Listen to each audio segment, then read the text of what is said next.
L'Africain ou l'Afro-Cubain dit aujourd'hui que plus il y a de religions professées, plus l'être humain a des connaissances pour résoudre ses problèmes matériels. Parce que ces religions résolvent les problèmes matériels, mais aussi les problèmes spirituels.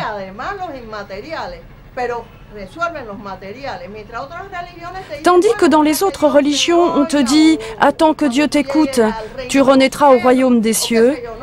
Non, ici l'Africain te dit « Prends un bain avec des fleurs blanches ou offre un coq à Tchongo et ton problème va être résolu ». Beaucoup de gens demandent « Pourquoi les gens dans la rue sont habillés de blanc? Pourquoi ce boom religieux ?» Tous les Européens qui ont vécu la Seconde Guerre mondiale et ceux qui se souviennent savent que lorsqu'il y a de graves problèmes économiques et sociaux, vient une renaissance de la foi. Ce qui ne veut pas dire que la foi renaît parce que nous sommes dans une période spéciale. La foi existe aujourd'hui parce que nous pouvons la manifester publiquement, alors qu'auparavant on risquait de perdre notre emploi.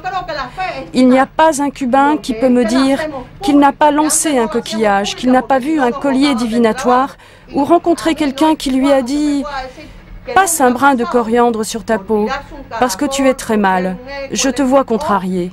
Nous sommes tous passés par là. Celui qui dit le contraire est un menteur.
Cuando yo me bauticé a los 12 años, yo cometí ese mismo día pecado. Quand à 12 ans j'ai été baptisé, j'ai commis un péché le même jour en allant à une rumba, à une fête. Très rapidement, j'avais gommé le lien avec une croyance aussi forte que celle de la religion monothéiste. Il y avait les contes que racontait ma grand-mère, mes tantes, les choses que me disaient les vieux au moyen de la communication orale.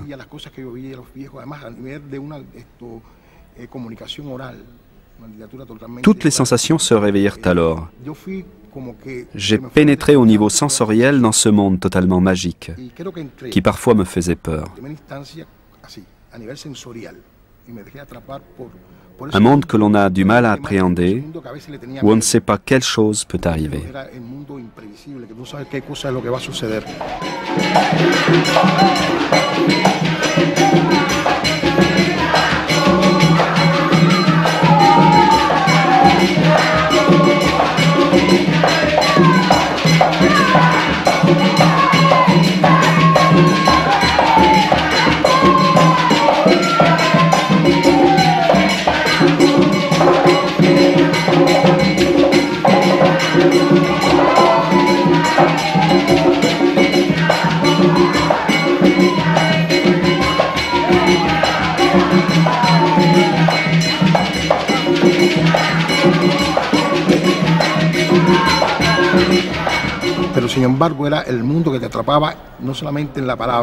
C'est un monde qui te touche, pas seulement avec la parole, mais avec le geste, le regard, la communication avec l'espace, avec les orichas, les dieux, comment les hommes se convertissaient en orichas, comment le balayeur, le cireur de chaussures devenait brutalement Tchongo. Ils devenaient des êtres que tout le monde devait adorer. C'est une chose étrange qui ne se trouve que dans ce contexte, que dans un contexte de ce genre. Voir celui qui te cire les chaussures se convertir en oricha, un orisha majeur que tu dois vénérer. Un orisha mayor que tú tienes que reverenciarlo.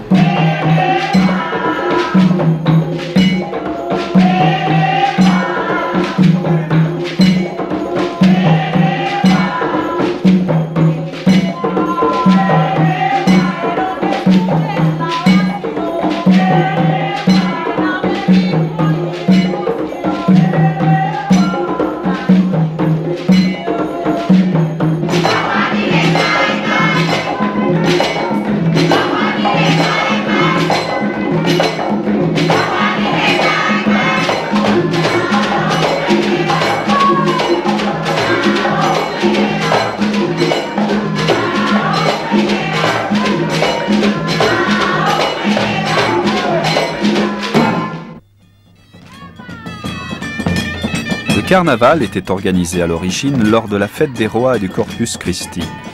Les noms des personnages dansants étaient les noms des dieux et des esprits de la terre des ancêtres.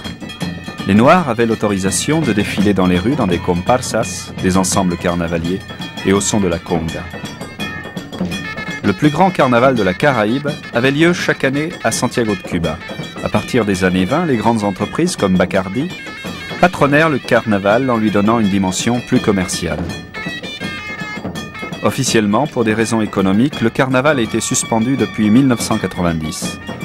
C'est un soir de carnaval, à Santiago, en 1953, que Fidel Castro et ses compagnons ont pris d'assaut la caserne de la Moncada. Pour fêter le 40e anniversaire de cet événement, un carnaval culturel a été organisé en 1993.